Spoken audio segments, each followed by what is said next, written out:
creating my own special subject investigation, and I'm going to be looking at does social media make it easy to be an unsigned band. I decided to pick it because it's never been really answered that much. Like, everyone asks it and no one, like, everyone knows there's loads of different sites, but no one knows does it actually help or benefit it. And because I'm in a band myself, I thought I'd try it out and like look at what there is. Also, because there's a lot of different websites that some people don't even know exist, some know of the main ones, and some don't even, there's like a few ones that only 100 people use. But just to bring a bit of light to them. Hope to get out of it better understanding of the website, how you can use them to get the most out of them.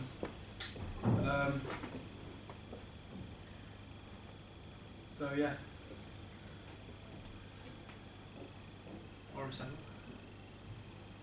So what are the main popular sites is like a question. So what are the main popular social media sites? YouTube. Facebook. Twitter. YouTube isn't really social media, but we'll get onto that later. These are a few ones what most bands use.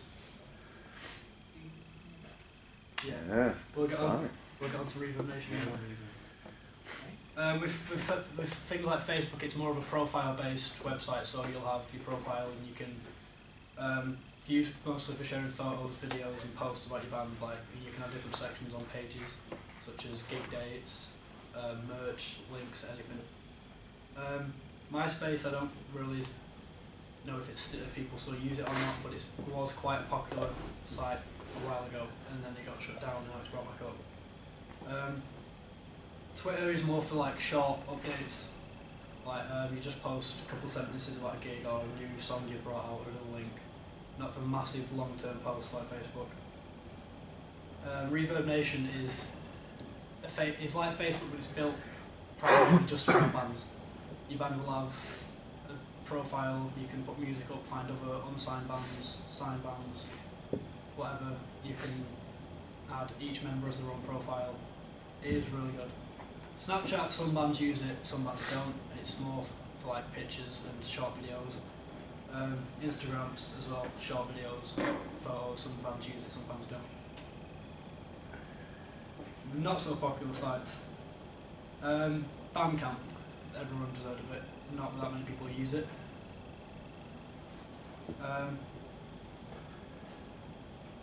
Bands in Town, that's also an app.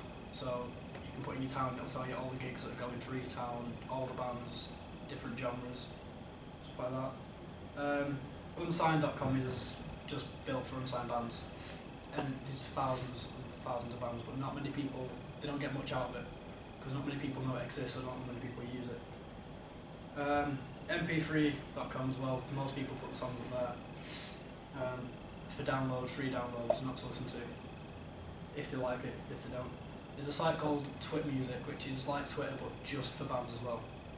So there's the same stuff, but it's more about getting your music across, so you can have like inside apps and where you can play music and stuff like that. Best of British Unsigned is a good website too. It's got a radio station, so they play about 80 they play unsigned bands over 80 radio stations across the world. You do have to pay for different packages you can pay for to get like a bigger reach across, stuff like that, more Facebook too. Like, these sites are only used by a few thousand, some of them, and then you've got Facebook, which is used by millions every day. And they're unknown, which is in a way like good for some things and good for not others. Like, each website's got its own different thing it's good at. Facebook, you can look at stuff like if you have a page and if you put a post up, how many people it reaches, where they're from, where your people are. With Twitter, you don't know if you can do that. Stuff like that. Some are built just for posts and blogs, stuff like that, but some are built just for playing music. So some bands only use, I think every band that I probably know of has got a Facebook page. Each band uses Facebook, Twitter, and that's probably it. Some use more, some use less. It's really like up to the band themselves. A lot of bands, they don't actually know how to use it properly. They'll either post too much or post too less. And it's good to get a balance between posting as much as you can and then like not posting every day and annoying people and like going on about a gig, or posting about the same gig 5 times a day. If you post too much, it will tend to drive people away from you and it won't look as good and you'll lose fans. But at the same time, you have to have the right amount of information, and you don't want to put a massive post when all you need to put is you've got the date of the gig, where it is, what's going to happen, who's playing, like that. There was a video, but it actually got taken out of YouTube. So, there's another video. The effects that social media has on the music industry and how it works. Social networks and applications, the world of Web 2.0 has radically revolutionized the way people socialize, play, think, communicate, and work. For independent music artists, it has become a vital tool for attracting listeners, building a fan base, and growing a career. It's the perfect promotion. Yeah, I really like it. I also use it a lot, and I think for us in our career would not be possible if it weren't for the blog and for the internet, so it's really cool. Danish Garda is the co-founder of Neon Tape Deck, an online media outlet which combines interviews, news updates, and the latest hits by indie and electronic artists. He says fans now have more access to the music world than ever before. Now you can get your music right away. The second a song comes out, a release comes out, an album comes out, that very second the artist is going to post it on their Twitter, on their Facebook, on their MySpace, on their SoundCloud, so you can get it first. You don't have to go to the store on Tuesday to get the new release. You can pick it up at 3 in the morning when like this artist had a flash of inspiration. He's like, you know, I made this, I'm going to put it up for you to buy.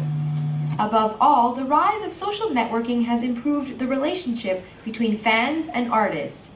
Individuals can directly communicate with their favorite musicians and provide useful feedback on their work. And this is just the beginning. It's going to explode, and that's going to be the way that everyone's going to connect with music, social media. That's definitely the future. Since social media sites are available to everyone at no cost, all it takes are great marketing skills and, of course, a good talent to spread a fever as hot as beavers. Apologise for that reference. I decided to interview a band about, I couldn't get hold of them, I couldn't get one of them. And he has had a lot of experience, he's been in a couple of bands, he knows pretty much what he's doing. And I thought I'd just ask him. So I asked him, what social media sites have you used to promote your band? Obviously they pretty much use the basic stuff. He did say that the popular stuff like Facebook, he gets more out of it than using like Twitter or Reverb Nation, because it's only known by a couple of thousand odd people. He did say that he used Bandcamp more to get his sound across than Facebook, so if they had a song they'd put it on that, or Reverb Nation, not Facebook. They'd put a link to it but not the direct song. But he said it's good to cover both popular sites and unpopular, so that way you get everyone's hearing your music. I also asked him what are the benefits of using the sites, and he said stuff like each site's got its own benefit. Facebook, you can see how many people post, where they're from, so you can, if you're going to play a gig, you can say if there's a lot of fans from Sheffield, you can play a gig in Sheffield. And you can also see stuff which, how many people it's reached, not how much of like actually liked it or commented it. You can see how many people have seen it just scrolling past. And if you've got like, say, 1,000 likes on Facebook, you're only reaching 100 people. That's pretty bad. And you can buy packages to sort that out and like add advertisements across the road and stuff. I asked him about the problems, and there can be some problems in it. It depends on the site with the problems. Like certain sites are good for certain jobs, so you don't want to go posting music directly onto Facebook. You can put links to it on different sites.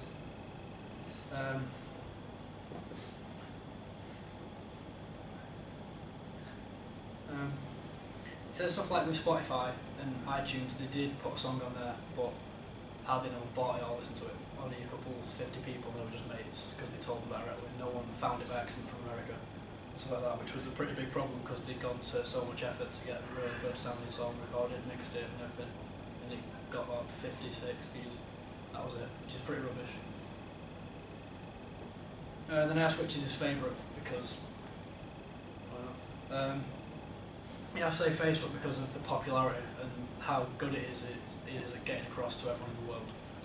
Like everyone now is probably on Facebook, and there's millions of people who could potentially hear your music, which is pretty good. But you can post links to other sites too. So if you're on Facebook, you can post a link to your Twitter account, and you can sync them up. So if you update Facebook, it'll update Twitter, and all your stuff at the same time, which is pretty good. Because then everyone's seeing it, and you're getting the maximum reach as you can.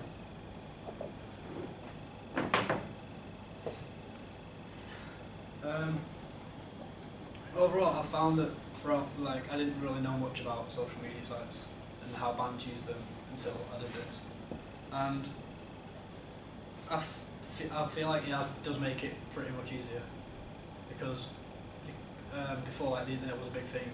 You had to go out, hand your demo out to record companies, don't get anything back, keep trying, and still don't get anything back. With this, there's a lot of bands now that are getting record labels who've got Facebook pages looking at their band page and signing them through that. There's a band from Ireland called Follow My Lead, and they've just got signed to Fearless Records because of their one video on Facebook. And now they're getting loads of money. They're off in Switzerland recording with a top producer, and all through Facebook, through social media. Without that, they'd still be inside band playing like small pub gigs.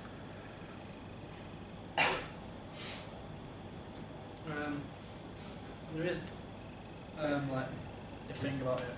Like, it's okay up to a point. Like with Facebook, you don't want to post too much, and like my band does. We post a lot of random, unnecessary stuff, and we don't get much out of it. Like, I don't know if your band, I know you're on Facebook page. I don't know how much you post out of what. But would you say it's helped? Like, social media has helped your band to get bigger through Facebook? Stuff like that. Yeah, obviously. Because everyone hears you about it and done it. Yeah, the example for my lead, and that's pretty much it. Any questions? Any questions? I know the internet's great for reaching to people, but are you not concerned that it's going to hit the wrong people? Because the internet is great for having people cutting everyone down. So if you put a song up there that you feel really passionate about, and someone just posts a comment 5 underneath, you're not concerned that that's going to affect your whole morale as a band? Criticism, it depends on the way people take criticism. Like, if I was to put a song from my band and someone was to say you're a faggot, I'm like, oh well, I'm in a band, I'm making music, you're not. It's probably not right to have that kind of attitude, but it depends on that. Like, some bands take criticism, they just go whatever. But some actually listen to them, stuff like that. In that video that you played us, they wrapped it up by saying, with good marketing, social media can be really useful. Did you look into that at all? Yeah. How to market and make people, because fundamentally you could set up a page on every single one of those sites, but the key thing I think that a lot of bands miss is, how do you then make sure people actually even know that you're there? Did you look into that much, or did you think about that? Yeah, there's certain other things that they do to drag people in. There's some bands do competitions where they'll say if there's a gig group, people put a name into a hat or something, and the first 5 names get free tickets to the gig. We did that once, it turned out great. There's stuff there's a merch stuff where on your Facebook page you can have a section for your gigs, your information, your merch, and it'll send you to a link to the page, and they'll do deals and special stuff like that. Okay. Anyone else? Okay, thank you very much.